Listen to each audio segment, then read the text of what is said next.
Тень шахтера. Как жители Инты восприняли сообщение о закрытии единственной в городе работающей шахты. Репортаж 7 на 7.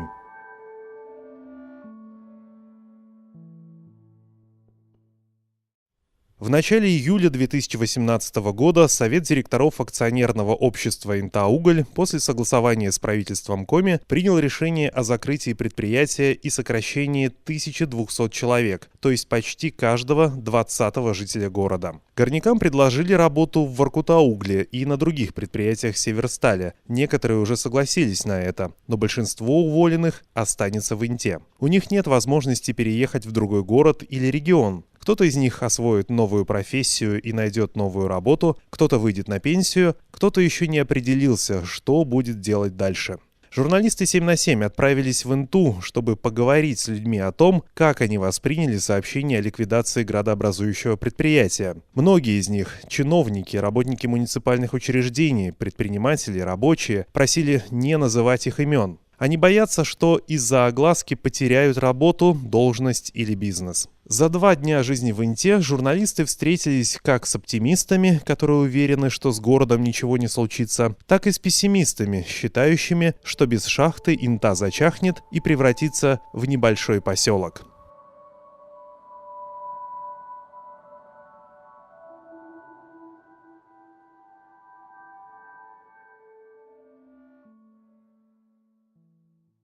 Поезд в саму Инту не приезжает. Вокзал расположен в поселке Верхняя Инта в 12 километрах от города. Когда решили строить железную дорогу, никто не знал, где в этой местности выходят угольные пласты, а прокладывать трассу поверх будущего месторождения было небезопасно. Поэтому и решили отодвинуть дорогу подальше. Позже выяснилось, что пласты выходят в районе поселка Южный, который расположен значительно ближе к городу. Таким образом, и вокзал мог находиться ближе, и таксисты бы не брали за поездку в одну сторону 350 рублей, почти в 10 раз больше, чем стоит билет на рейсовом автобусе номер 101. Автобус ездит по расписанию, частично его график согласуется с прибытием и отправлением поездов. Дорога из Верхней Инты до города занимает не более получаса. Мы с фотографом Кириллом едем среди сплошного ивника, за которым ничего невозможно разглядеть, только иногда мелькают какие-то далекие трубы и строения промышленного назначения. Кирилл высматривает шахту Интинскую. Мы знаем, что она где-то недалеко от города. В какой-то момент среди тонких стволов кустарника показывается характерное строение – железная конструкция со звездой на вершине. Кирилл делает первые кадры и улыбается. Он чувствует, что сфотографировал что-то важное. Вот только это была совсем не та шахта. У остановки возле ТЭЦ есть памятная табличка. На ней написано, что первооткрывателем интинских углей был житель местного села Петрунь Иван Сорвачев. В 1910 году он обнаружил выход угля на реке Большая Инта. В 1912 эти угли изучил геолог Матафин, а в 1915-м первая коллекция интинских углей попала в Геологический музей Академии наук. Несмотря на то, что никакие отчеты Сорвачев не писал, а лишь отправлял посылки с углем в Москву, именно его в Инте считают первооткрывателем залежей угля. Эту патриотичную версию продвигает городской краеведческий музей. Некоторые ученые-краеведы считают первооткрывателем Андрея Журавского, который во время экспедиции 1904 года в Коми крае занимался геологическими изысканиями и нашел выходы бурого угля. Эти данные позволили геологу Феодосию Чернышову теоретически вычислить, что на территории Коми есть большое месторождение угля. Но по официальной версии первооткрывателем считается геолог Александр Чернов, который в 1924 году впервые сформулировал идею о том, что на севере Коми края есть огромный угольный бассейн. Понятно, что к тому моменту уже многие предполагали и даже знали о месторождении. Чернов фактически приехал на все готовое, официально все подтвердил и зафиксировал в отчетах. Освоение интинского угольного месторождения неразрывно связано с репрессированными. С 1931 года в этом районе находилась командировка Ухт-Печлага, Заключенные занимались бурением и разведкой угольных запасов. В 1938 году Ухпечлак развалился, образовался Воркутлак и Воркутстрой, а командировка по реке Большая Инта стала называться Рудник. В 1938-1940 годах уже было известно, что тут есть большие запасы энергетического угля. Воркутстрой решил заложить первые 3 экспериментальные шахты, чтобы узнать, где именно располагаются угольные пласты. Выяснилось, что их 11, и простираются они на сотни километров, напоминая тарелку. Первую настоящую шахту заложили в 1941 году. Она называлась «Пионер». И закрылась она тоже первой, в 1982. Разработку нижних пластов под Пионером продолжила шахта Глубокая. Она просуществовала до 1998. В 2004-2007 годах закрылись шахты Западная, Капитальная и Восточная. Осталась единственная работающая шахта – Интинская. С ее ликвидацией в 2018 году история угольной промышленности в Инте закончилась.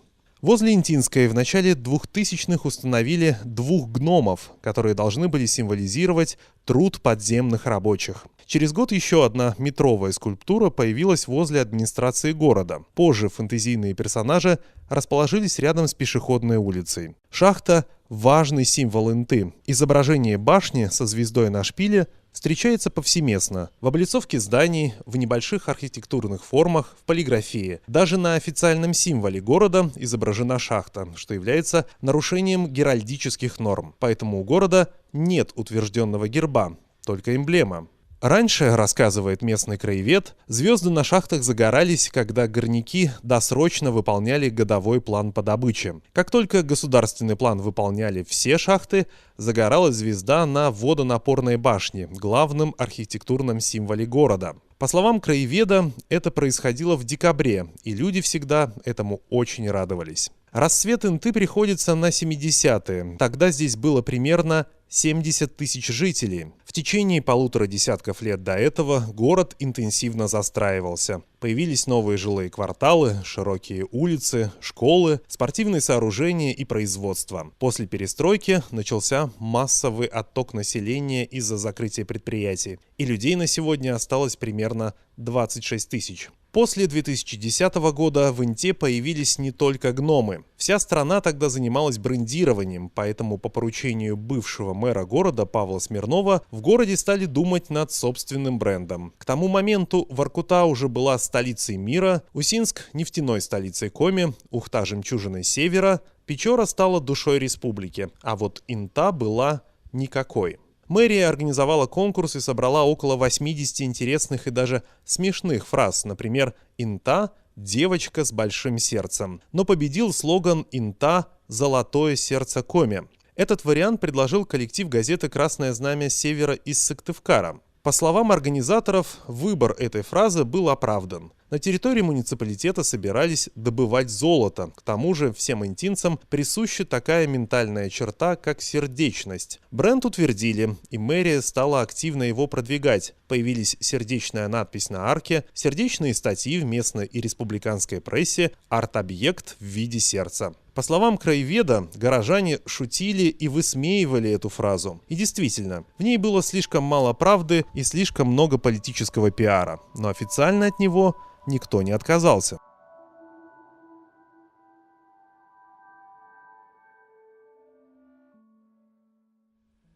Людям работать негде.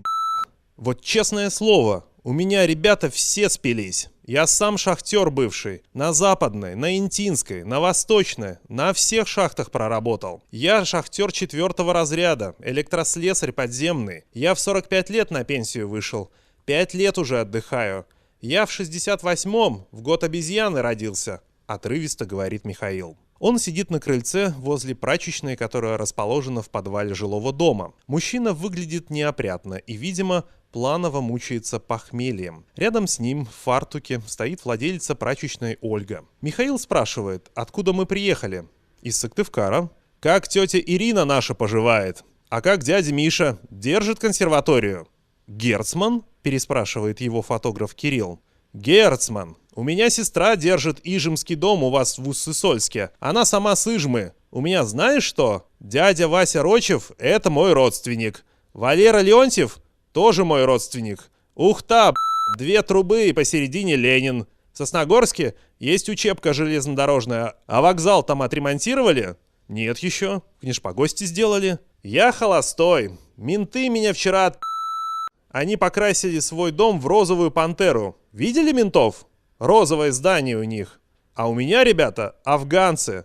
Федора Федоровича знаете? Директора Дворца спорта. Это мой тренер по спорту. Михаил продолжает сыпать именами, и оказывается, что он состоит в родственных связях и приятельских отношениях с бывшим мэром Инты Владимиром Вейгантом, с главным по связям в городе, с главврачом, с криминальными авторитетами, с богатыми соседями. «Я очень пить хочу». Ольга спускается в прачечную за стаканом воды. «Я очень переживаю», — вернувшись, говорит Ольга по поводу закрытия Интинской. «Где люди будут работать?» — спрашивает у нее Михаил, который вроде бы снова стал произносить что-то осмысленное. «Да, люди без работы», — вздыхает Ольга. «Спиваются». «Семьи разводятся», — продолжает Михаил. «Разводятся, а ведь алименты платить надо». «А нечем платить», — поддакивает Ольга. «Переживаю». «А город мне очень нравится. Чистенький». «Уютный», — подсказывает Михаил. «Компактный, спортивный», — перечисляет Ольга. «Meine Mut is the best on short Brundewald». С Михаилом опять что-то стало. «Здесь очень хорошо, а так бы давно уехала. Тихий, спокойный городочек, самый чистый в Коме. Тут люди очень хорошие, добродушные. Я с клиентами работаю уже 20 лет, люди очень нравятся. Даже жалко уезжать». «Добрый день, лапочка!» — вдруг восклицает Ольга, увидев приехавшую на такси клиентку. Уехать Ольга не сможет. В очереди на переселение она 6 тысяч какая-то. А 200 тысяч рублей от продажи своей интинской квартиры не хватит ей ни на переезд, ни на покупку нового жилья. «Я девочка сюда приехала. Мне было 22 года, после института, как молодой специалист. Просто эта тундра засосала здесь, и уезжать некуда. А раньше такой город был. Сейчас люди все боятся говорить, боятся лишиться работы, как и я боюсь. Боюсь остаться на улице, а оно ведь так и будет. На каждом углу пивнушки, аптеки и пивнушки. Самое то, что нам надо. Выпил – плохо, голова болит – пошел в аптеку. И ждем еще скидки, чтобы от головы и давления купить. Никаких перспектив». Рядом с прачечной находится двухэтажное кирпичное здание. Раньше здесь был садик, но из-за того, что детей в городе становится все меньше, дошкольное учреждение закрыли, а строение передали экологическому центру.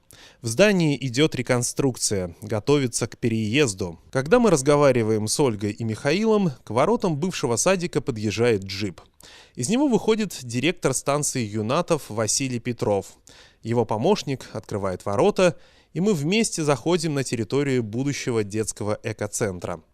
Михаил, арлекином круживший вокруг нас, сразу же направляется к сваленным в гору вещам. В куче виднеются старые парты, сломанные игрушки, мебель, стройматериалы, сантехника. Город потихонечку сокращается, количество детей уменьшается, все уплотняется. Вот и здание освободилось. Чтобы не потерять, его передали нам. Тут очень много помещений, приспособлений. Практически все детские сады, что были закрыты, они сохранены. Кто его знает? Может, завтра десант в город прибудет и придется сады опять открывать, начинает рассказ Василий Петров. Какой десант? Детский? Военный? Не понимаю я. Михаил садится перед большими счетами и передвигает костяшки из стороны в сторону. Похоже, у него что-то сходится. Город на сегодняшний день, скажем, один из самых лучших по инфраструктуре. Все у нас есть. Школы есть, детские сады есть, спортивные залы, бассейны есть. 3 штуки.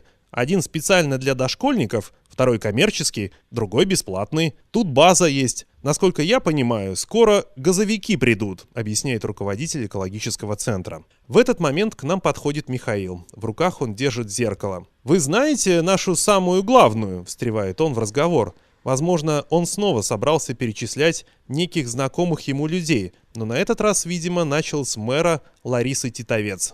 «Я тебя сейчас арестую», — говорит ему Василий Петров, показывая на находку мужчины. «Почему? Оно валялось». «Не валялось, а лежало аккуратно. Так, уходите». Внутри здания упорядоченный бардак. Крашеные ночные горшки жмутся к стене, Стопки книг возвышаются небоскребами посреди комнаты. Раритетные советские игры в коробках готовятся стать мусором. Коллекции минералов ждут переезда в другое место. В помещении уже идут работы. Строители смонтировали стеллажи, на них будут стоять клетки с грызунами. Встроенные шкафы заменят отсеки с птицами. Ниши в стенах отлично для этого подходят. Заметно, что директор станции Юнатов рад преобразованиям. Он стремится что-то создать. Он гордится, что его экологический центр станет лучшим в Коме, хотя бы по количеству видов представленных животных, птиц и рептилий. Василий Петров уверен, что с Интой ничего плохого не будет. Город будет жить, несмотря на уплотнение, сокращение и ликвидацию предприятий. Ежегодно Инту покидают 700-800 человек. Неофициальные цифры оттока населения – другие, больше. По словам интинца Николая, без создания новых рабочих мест перспектив у города нет. У нас школьники заканчивают школу и едут поступать в вузы. Получают специальность, в крупном городе живут, устраиваются там, женятся, выходят замуж. А сюда, чтобы вернуться и работать, им же рабочие места нужны, но их нет. И получается убыль, кадровый голод существует. Сокращение населения сказывается на всей социальной инфраструктуре. Люди уезжают. Один детский сад закрыли, детей перевели в другие.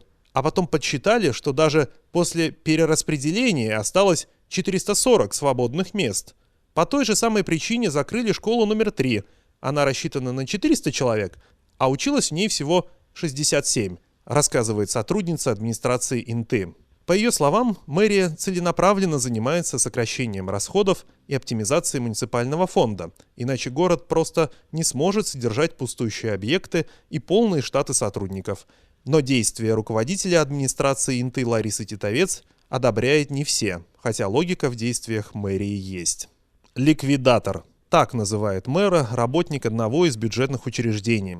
Поставили мэра, чтобы она все позакрывала? Она у нас очень административный человек. Все позакрывала. Это нерентабельно, то нерентабельно, все нерентабельно.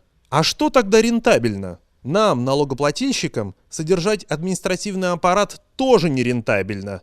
Но никто низы не слушает, говорит работница Интаугля Любовь. Закрываются не только садики и школа. Законсервирована районная коммунальная котельная. Люди боятся, что закроется птицефабрика. Интинцы пересказывают друг другу слухи, что закроется и хлебозавод. В 2016 году руководитель администрации Павел Смирнов объявил, что Инта будет претендовать на звание самого чистого города России. Он был инициатором Дней чистоты, постоянных субботников и акций по благоустройству. Он же поручил уложить во дворах многоквартирных домов железобетонные плиты. Остановки сделал, заслуга, ограждение тоже его детище, показывает на ограду вдоль одной из дорог Дмитрий, который при Смирнове работал в сфере ЖКХ. Что-то он сделал, не спорю, но сколько при нем было коррупции. Например, вот плиты, которые лежат во дворах. Плита стоила на заводе железобетонных изделий, если покупала организация, 30 тысяч рублей.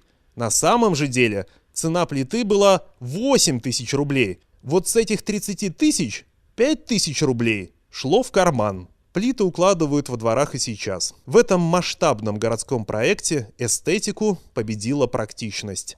Территория действительно выглядит нереально чистой и просторной. В современной части города дворы практически не отличаются друг от друга. Однотипные кирпичные дома, одинаковые рисунки на подъездах, прикрученные к стенам урны, оградки, скамейки, редкие прохожие. В одном из дворов работник местной управляющей компании косил траву. Остальные 5 по традиции сидели на скамейке и курили. Когда Кирилл навел на них фотоаппарат, группа работников вспорхнула, как стая воробьев при виде кошки. «Они не любят фотографироваться», — сказала подошедшая к нам женщина, хотя скорее они не любили фотографироваться неработающими. Отсутствие оранжевой жилетки выдавало в женщине бригадира. «У вас очень чистый город, не в пример Сыктывкару», — начал беседу с ней Кирилл. «Спасибо, мы стараемся. Вот только что с бордюрами закончили. А видели, что мы сделали во дворе на Куратова, 19? Нет еще. Посмотрите обязательно. Красотища. Все урны в городе выкрашены в ярко-красный цвет. Город красных урн, так и хочется назвать Инту. И видно, что благоустройством тут занимаются целенаправленно, видимо полагая, что комфорт отчасти снижает общий уровень депрессивности. Людей на улицах мало.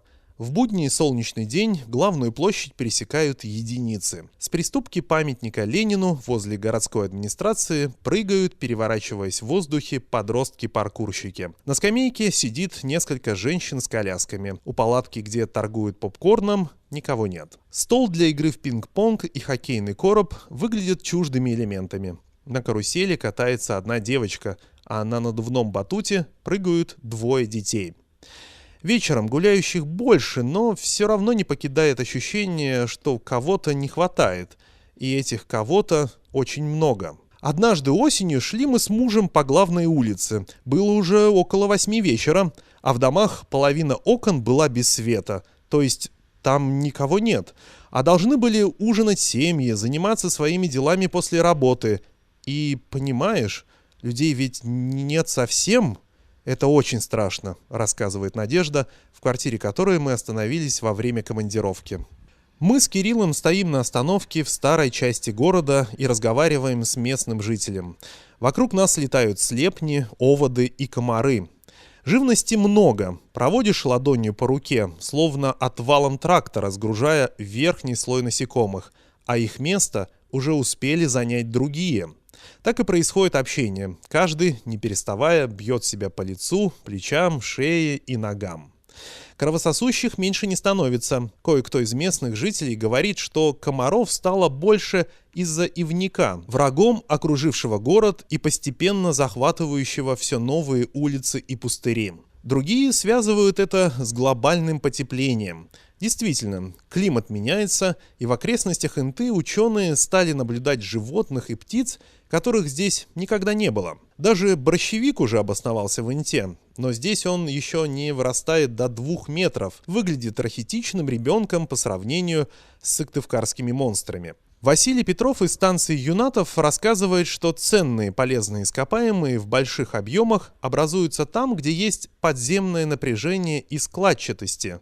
Инта находится как раз в таком месте, а небольшая низменность и выступ Уральских гор с юга создают уникальные погодные условия. Например, вот в Воркуте дует ветер, но он до нас не доходит. Почему?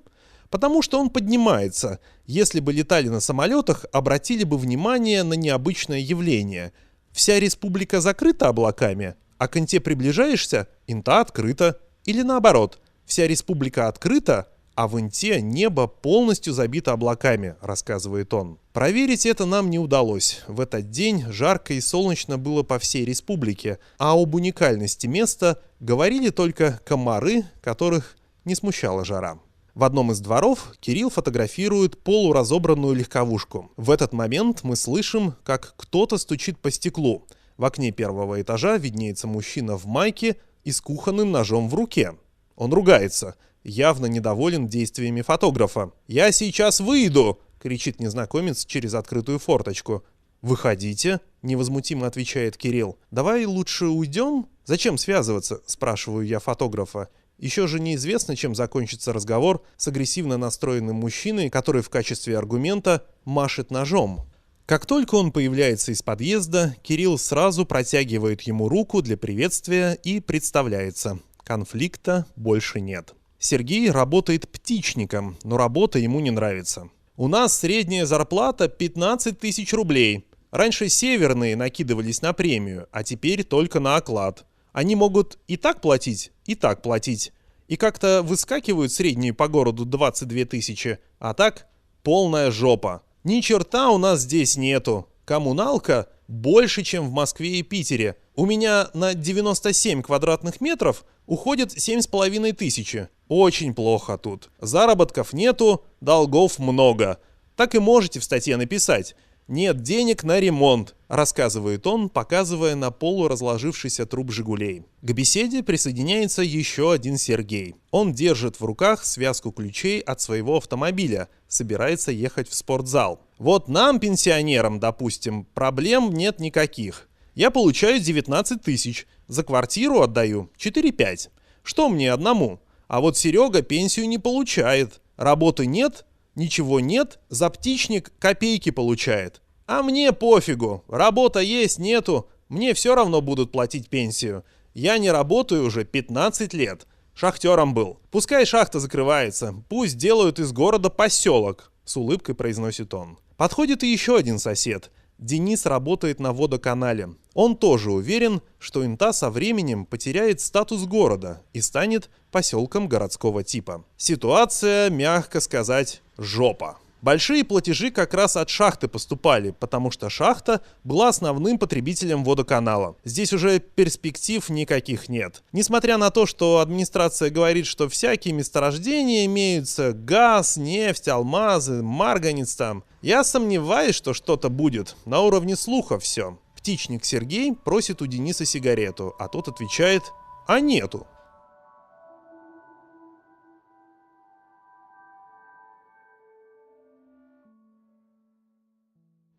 До шахты Интинской ездит автобус номер 3. Поездка длится минут 20. По пути пазик проезжает мимо пригородных поселков. Вечером на остановках вдоль разбитой дороги собирается молодежь. Некоторые смелые подростки на велосипедах специально едут близко перед автобусом, объезжая множество ям и выбоин. Наверное, это такое местное развлечение.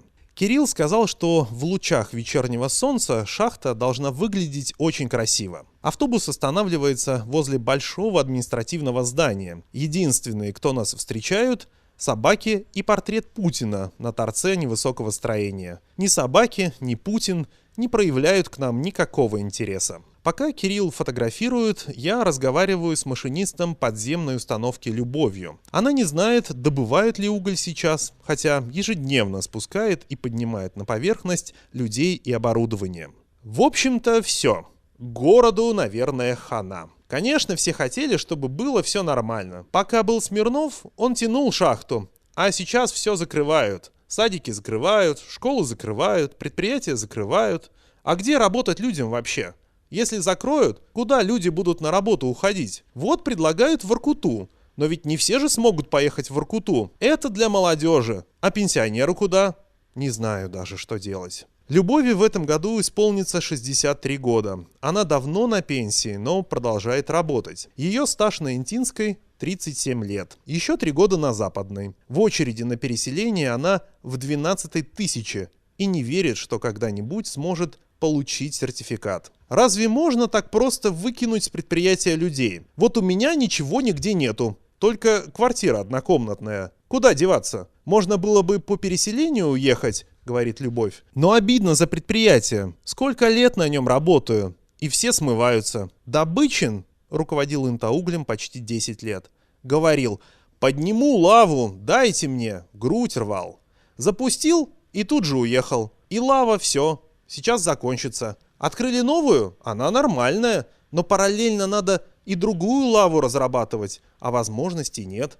У нас комбайн старый. Средств, чтобы купить новый, нету. Был комбайн. Оказывается, его в лизинг взяли. Я даже не знала, что это такое. Приехали и забрали те люди, которые занимались этим самым лизингом. Наверное, сейчас опять в лизинг взяли, чтобы 843-ю лаву запустить. Она советует приехать на шахту утром, чтобы застать горняков после первой смены. Интинские шахты добывали энергетический уголь. Причем местный уголь был с большим содержанием серы и породы. Даже после горнообогатительной фабрики из 100 килограммов угля останется 28 килограммов того, что не сгорит. Поэтому, в отличие от коксующегося воркутинского угля, интинские годятся только в топку. Из Инты уголь поставляли по всей Коми, Вологодскую, Архангельскую, Мурманскую и Ленинградскую области, и даже одно время Финляндию и Венгрию. После развала Советского Союза, где угольная промышленность была централизованной,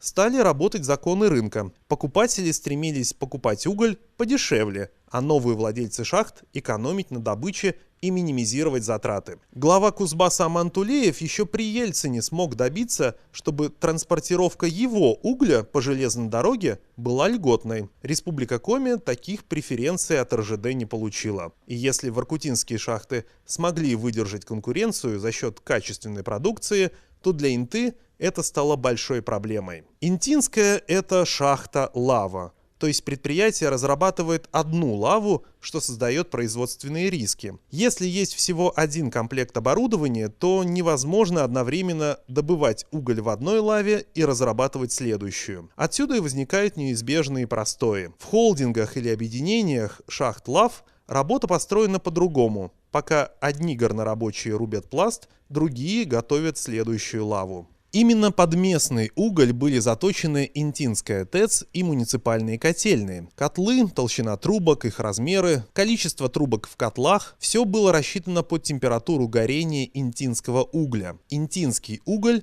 использовался и на Череповецкой ГРЭС. Почти 70% добываемого угля на Интинской было марки ДСШ, так называемый отсев, то есть мелкая, как пыль, быстро сгорающая фракция. В 2018 году себестоимость добычи 1 тонны угля на Интинской составила 970 рублей, а Череповецкая ГРЭС покупала ее за 570, то есть каждая добытая тонна приносила шахте 400 рублей убытков. Фактически предприятие копило долги, которые покрывались за счет Государственной корпорации развития Республики Коми. Если бы шахта продолжила работать в прежнем режиме, то до конца года минимальный объем убытков составил бы 480 миллионов рублей. Поэтому Совет директоров и принял решение закрыть предприятие и сократить всех работников. Такие решения случайно не принимаются. Очевидно, оно было выношено и даже прогнозируемо. Планово-убыточный процесс не мог быть невидимым. Шахта стабильно показывала 1 миллиард рублей убытков в год. И не надо быть великим экономистом, чтобы это видеть, говорит сотрудник администрации Инты. И когда пакет акций стоимостью 1 200 000 000 не смогли продать даже за 450 миллионов, никакого другого решения быть не могло. Полученные в декабре 2017 года 1 200 000 000 рублей из Федерального резервного фонда пошли на погашение долгов перед работниками и на запуск 843-й лавы. Весь прошлый год республиканские чиновники говорили, что ищут инвестора, который бы вложил в шахту 5 миллиардов рублей и смог бы вывести на нулевую окупаемость при добыче как минимум 3 миллионов тонн в год. Понятно, что выставлять на продажу мертвую шахту и искать инвестора для простаивающего предприятия было бы нереально. Поэтому и запустили новую лаву, показать, что перспективы у Инта угля есть. Но не получилось, продолжает работник мэрии. С точки зрения экономики, решение о закрытии логичное, а правильное или неправильное оно – это уже другой вопрос. По словам бывшего шахтера, знакомого с ситуацией в угольной отрасли, теоретически шахта Интинская могла бы продолжить работать. В планах была разработка следующей 844-й лавы. Балансовые запасы интаугля оцениваются в 280 миллионов тонн. Промышленные еще примерно в 200 миллионов. В проекте существует и следующая шахта, Чернореченская, которая в перспективе могла бесперебойно добывать уголь еще пару десятков лет. Вот только перевод котельных и электростанций на газ существенно снизили спрос на энергетический уголь севера. Почему закрыли именно сейчас? Потому что именно сейчас резко возросли риски и динамика резко ухудшилась. Чтобы ситуация не стала катастрофической по долгам, и было принято решение: тут не может быть удачного времени, тут может быть любое время на самом деле. Мы надеемся, что город сможет выдержать эту ситуацию и в ближайшее время получить ясные перспективы развития, считает представитель оперативного штаба Иван Косторнов.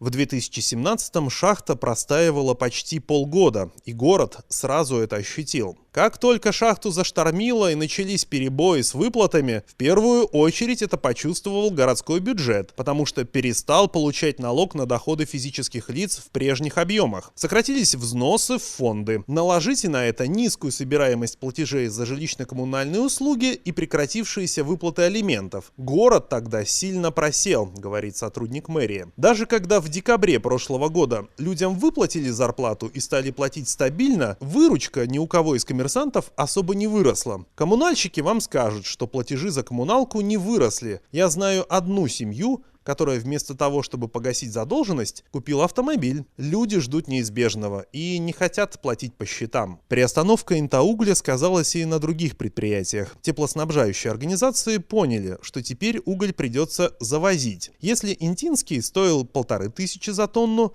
то привозной 3-4. Интинской ТЭЦ пришлось перестраиваться. У нее никогда не было склада. Уголь привозили вагонами, разгружали и отправляли в топку. А теперь понадобится неснижаемый запас в 10 тысяч тонн угля. Оборудовали специальную площадку. Небольшим котельным пришлось тяжелее всего. Поэтому Республиканская комиссия по ликвидации чрезвычайных ситуаций в конце 2017 года постановила выделить Инте из резервного фонда около 38 миллионов рублей, только чтобы маленькие котельные не встали посреди зимы из-за подорожавшего топлива.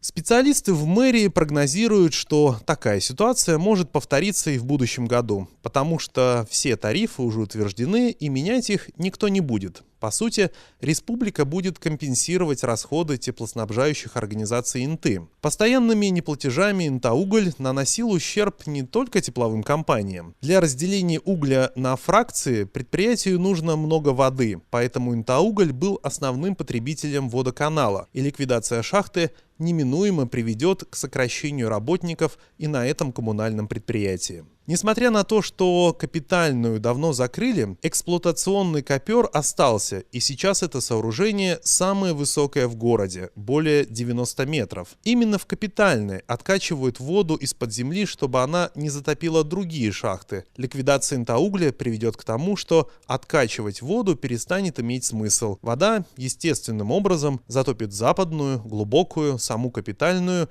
и, конечно же, интинскую. При этом и в мэрии, и в оперативном ситуационном штабе, который решает вопросы по ликвидации Интаугля, уверены, что зависимость города от единственной шахты преувеличена, и Инта будет существовать как и прежде. «Город — это же не сарай, чтобы замок повесить», метафорично заявляет интинец Николай.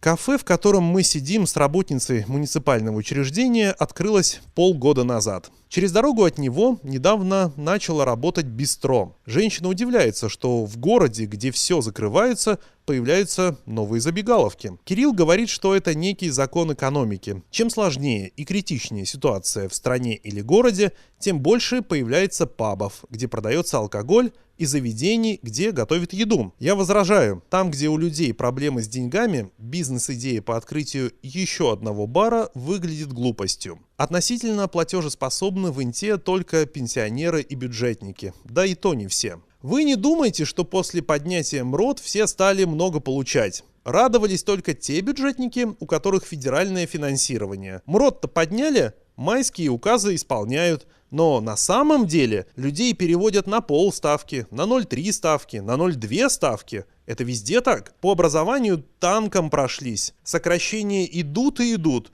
Людей выпихивают и выпинывают под любым предлогом. И в медицине то же самое. Причем на официальном уровне этого не говорится. К главврачу, к директору подойди. Они им ничего не скажут. У города отсутствует какая-либо логика развития. Все знали, что шахте придет кирдык. Но при этом строится огромное здание торгового центра. Кто туда ходить-то будет? Удивляется собеседница. По ее словам, население разделилось на две части – оптимистов и пессимистов. Первые говорят, что ничего страшного не произошло. Вторые прогнозируют, что сначала Инта станет поселком, а потом и вовсе сожмется до деревни. Ликвидация Интаугля была закономерной. Об этом было известно еще в ноябре 2017 года, до того, как пообещали федеральные деньги. Уже шли разговоры, что это ненадолго, что все быстро закончится, но все же люди неспокойно перенесли это сообщение. Всех поставили перед таким сложным выбором. Либо ехать куда-то работать, либо сидеть полгода на пособии. Это тоже сложно. У нас и так женщины занимают низкооплачиваемые должности, поэтому муж в семье – единственный кормилец. Многие надеялись на программу переселения, и сейчас люди стали понимать, что ее фактически нет. Она не работает. Конечно, у некоторых запасные варианты есть. Переехать. Они и более спокойны. Но таких немного, говорит женщина. Она считает, что закрытие Интаугля постепенно отразится на всех сферах жизни города. Но тут же делает оговорку, что в последние годы предприятие на экономику Инты особо и не влияло. Люди уже не верят ни местной, ни республиканской, ни федеральной власти. Но протестовать и тем более устраивать какие-то акции никто не будет. Сейчас основной протест в интернете. Почитайте местные паблики, а идешь по городу спокойно, инфантильно, как будто ничего и не случилось. С предпринимателем Юрием мы встречаемся у него в офисе. Он говорит, что пережил 3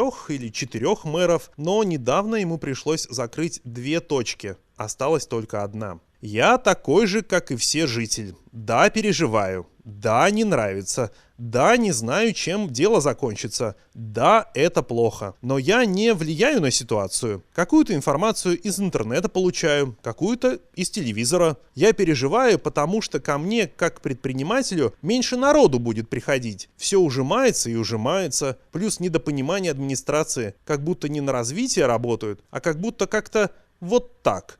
Неопределенно заканчивает он фразу. По его мнению, никаких точек роста у местной экономики нет. Наоборот, пока что все закрывается. Садик, птицефабрика, школа, шахта. Нет спроса и нет желания что-то развивать. Потому что во что это вливать? Я предприниматель, я живу людьми, доходом. И чем больше магазинчиков, тем комфортнее жить в нашем городе. Я коренной интинец. Я хочу здесь жить и работать, но с трудом получается. Хотя надежда умирает последней. Я еще потерплю и буду прыгать в последний вагон. Вот если бы мне было лет 20-25, рюкзак собрал и ждите. Буду. В разгар рабочего дня предприятие не выглядит работающим. Нет характерного для промышленных гигантов грохота, гула или шума. Нет дымящих труб и работающих конвейеров. Видимость активного трафика создает одинокий трактор. Людей возле административного здания Интаугля тоже немного. Из проезжающего автобуса выходит несколько человек. Проходят парковку с десятком автомобилей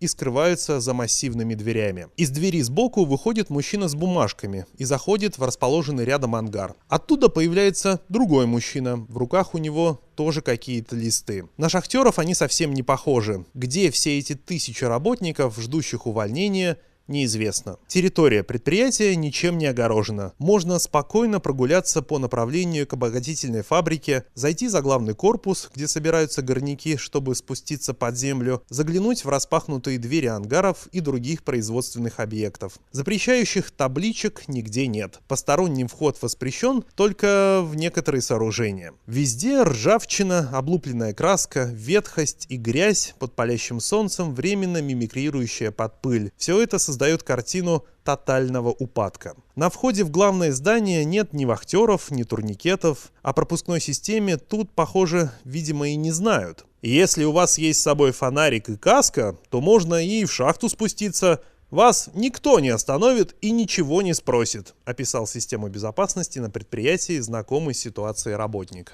Людмила Сенкевич – мастер участка административно-бытового комбината. Она отвечает за все здания административного назначения. Она уверена, что закрытие шахты сильно не скажется на Инте. Город как жил, так и будет жить. Я уроженка этого города, я люблю его. И 1200 человек, вот которых сокращают, мне кажется, это ничего страшного. Город переживет. Кто-то придет, кто-то будет работать. У нас такие залежи сумасшедшие. Марганец тот же. По ее словам, развал начался еще с 90-х годов. Когда все говорили, что шахте кранты, она отвечала коллегам, что предприятие продержится еще лет 20. И 5 лет назад она всем говорила, что крайний срок – 2019 год. Так и случилось. Она переживает, что хороших специалистов не осталось. Разбежались, а на их место пришла молодежь без опыта и навыков, которую надо учить. Но базы для этого нет. Раньше был учебный комбинат, где готовили специалистов, но потом его закрыли. Ну, приходит пацан 20-летний, естественно, он не знает, как и что. А у нас в основном мужики рукастые, головастые, они из него конфетку сделают. Это же со временем приходит. Жаль, старики ушли, продолжает Людмила. Все прекрасно знали, что так и будет. Предприятие действительно было убыточным. Но что тут сделаешь? Не будет же кто-то себе в убыток работать. В газетах читаю. Себестоимость такая, продаем дешевле, себе в убыток. Ну зачем? Я же не куплю рваное платье за 3000, чтобы потом его латать. Это естественно. Я работаю на шахте 27 лет. Мне, конечно, жалко. Свой труд жалко. Людмила честно признается, что оптимистка. В ее версии жизни садики не закрывают, а укомплектовывают. Штаты работников не сокращают, а относятся к экономике предприятия по-хозяйски. Конечно, всякие разговоры. Негативно все настроены. Есть некоторые, которые все подзуживают и подзуживают. Я терпеть это не могу. Скажи прямо, выскажи свое мнение в газете, в интернете. А из-под тишка ерунда все это. Все же хотят переселиться в южные регионы. Все ожидают денег. И у нас же как? Дай, дай, дай. Но большинство людей, которые разбираются в ситуации, понимают, что все правильно сделано. Даже если я не буду работать, я пенсионерка, то займусь общественной работой,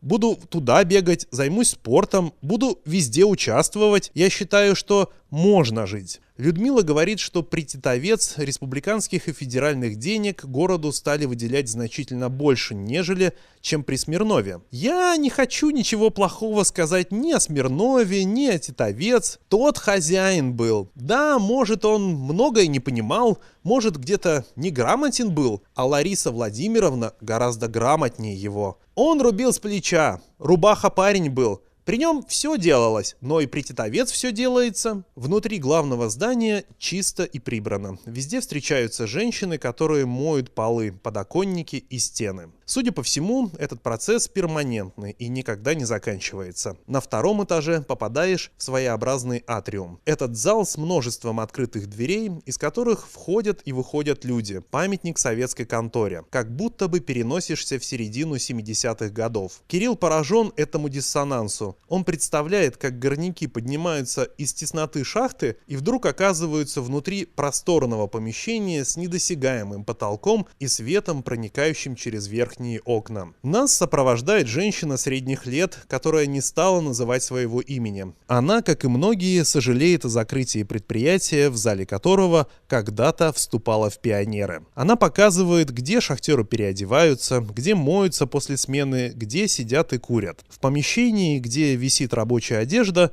был пожар из-за обогревателя, после чего сделали ремонт. Результаты ремонта незаметны. Везде старая плитка, крашеные в унылые цвета стены, протертые полы, полумрак в углах, который не способен вытравить солнечный свет, проникающий сквозь распахнутые створки окон. Она до сих пор считает Смирнова хорошим руководителем, который всегда за шахту переживал, и тихо оправдывает его, что деньги, мол, ему подложили, да и сумма была небольшой. При нем никогда такого не было, чтобы зарплату работники Нтаугля не получали. Даже во времена кризиса. Женщина с недоверием относится к Титовец, которая только концертами и занимается, и плохо отзывается о главе республики Сергее Гапликове, который однажды на каком-то городском мероприятии огрызнулся на вопрос про шахтерские деньги. В курилке на втором этаже стоят две массивные деревянные скамейки. Такие были в советских парках. На них постоянно кто-то сидит. Одни курят после бани, другие ждут наряда. Когда спрашиваю про закрытие Нтаугля, некоторые отмалчиваются и ничего не хотят отвечать. Слава богу, что закрывают. Уже 35 лет работаю. Я в шахту уже не хожу. На поверхности работаю. Шахта – помойка, емко говорит один. Как предприятие может быть градообразующим, если все вокруг получают деньги, а нам ни копейки не платили? Почти год не получали ничего, и город это пережил. Ничего не вкладывалось, оборудование старое, добавляет другой. У нас в городе 60-70% это пенсионеры. Им все равно, что будет. У многих дети есть в средней полосе, они помогут или заберут родных к себе. Город полностью не закроется, но жопа будет. Никакой определенности, рассказывает Денис. Он с 2014 года работает проходчиком. Устроился на шахту сразу после армии. Сейчас он думает, что делать дальше. Вариантов немного. Ехать в Воркуту, либо вахтовиком на другие предприятия, либо переучиваться на охранника, стропольщика или сварщика. Горнорабочий Амар считает, что никто в городе за судьбу не переживает. Он говорит, что некая инициативная группа уже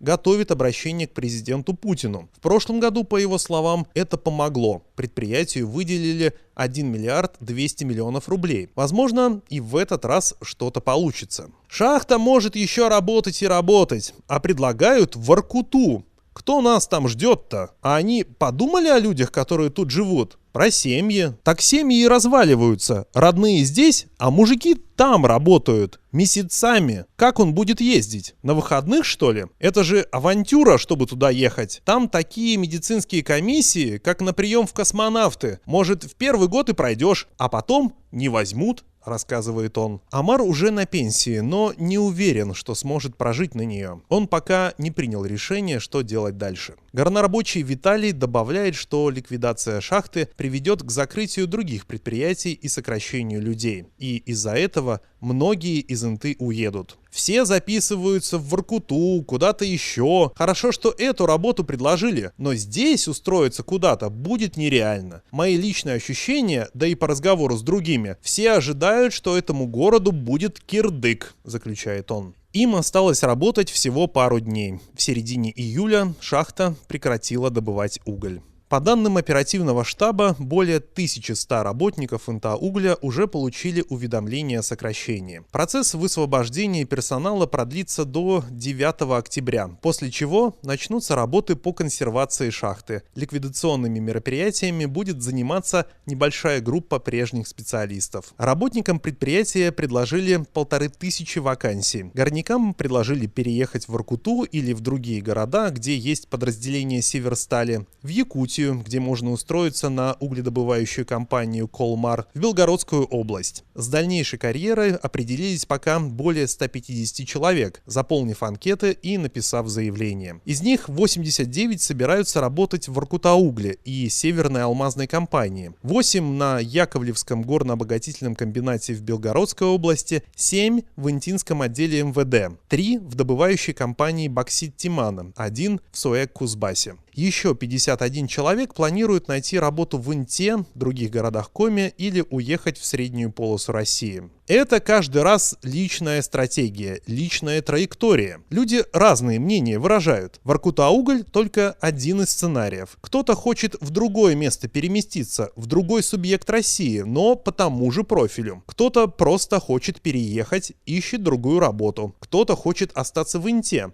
а кто-то готов остаться в республике. Сейчас Министерство труда, занятости и социальной защиты Коми прорабатывают все заявки, говорит Иван Косторнов. По его словам, на Воркутаугле удастся трудоустроить 300 человек. На такое минимальное количество ориентируются в оперативном штабе. Но там уверены, что смогут помочь большему числу людей. Предприятие «Республика» обещает, что всем желающим сменить город помогут решить вопросы с переездом и жильем. В этом году Инта планирует получить статус территории опережающего социально-экономического развития. В правительстве Коми и в мэрии надеются, что это поможет привлечь инвестиции в экономику города. В проекте социально-экономического развития Коми до 2035 года говорится, что в Интинском районе можно добывать и перерабатывать газ, перерабатывать уголь в жидкое топливо, производить марганцевые сплавы, плавленые фосфаты, открыть асфальтобетонный завод, диетический центр Севера, создать птицеводческий комплекс, мясомолочные фермы, цех по глубокой переработке мяса. Чиновники рассчитывают, что по федеральному проекту Северного широтного хода в 19-22 годах в Инте появится транспортный хаб, что даст примерно 700 новых рабочих мест. Не отказываются и от идеи добычи золота на месторождении Чудное, территория которого является частью Национального парка Юга-2. Этот проект активно продвигал предыдущий мэр Павел Смирнов, но столкнулся с противодействием экологов. В тех местах добывали золото еще в 70-80-х. После этого там остался лунный ландшафт, огромной площади перекопанной земли, и эта территория специально была включена в нацпарк, чтобы другие не позарились. Оставили для лучших времен. Смирнов хотел выделить эти участки из нацпарка и отдать Юга-2 участки в 2-3 раза крупнее в другом месте, чтобы начать добычу золота и горного хрусталя. Но не получилось. Суд запретил. А там ведь целая гора золота на 500 метров в глубину. Запасы до сих пор не разведаны до конца, рассказывает местный краевед. Он считает, что можно расширить и добычу горного хрусталя. Активно этим занимались в советское время. В Инте рассказывают, что именно из интинского хрусталя были сделаны иллюминаторы в корабле, на котором полетел Юрий Гагарин. Интинское месторождение кварца, считает краевед, одно из лучших в мире. По словам директора станции Юнатов Василия Петрова, сейчас все делают ставку на нефть и газ, а уголь отходит на второй план. Но сжигание угля, по его мнению, преступление, потому что из него можно делать больше, чем делается из нефти. Если по нефти начали с переработки, это было важнее добычи, то уголь начинается с чего? Самое главное в угле – добыть его, а не переработать. Поэтому, если бы здесь поставили пару перерабатывающих установок, то генеральные директора шахт просто бы повесились, они бы не допустили этого. Вся химическая промышленность сидит на угле. Но чем займется правительство? Оно сейчас занимается газом и нефтью, потому что там проще сразу получить деньги, поясняет он. Василий Петров уверен, что с угольной промышленностью в Инте не покончено. На это надеются и другие наши собеседники. По словам одного из работников администрации города, Интинскую, конечно, законсервируют и грунтовые воды затопят шахту. Но когда придет новый инвестор, возможно даже иностранный, он построит новую шахту и возобновит добычу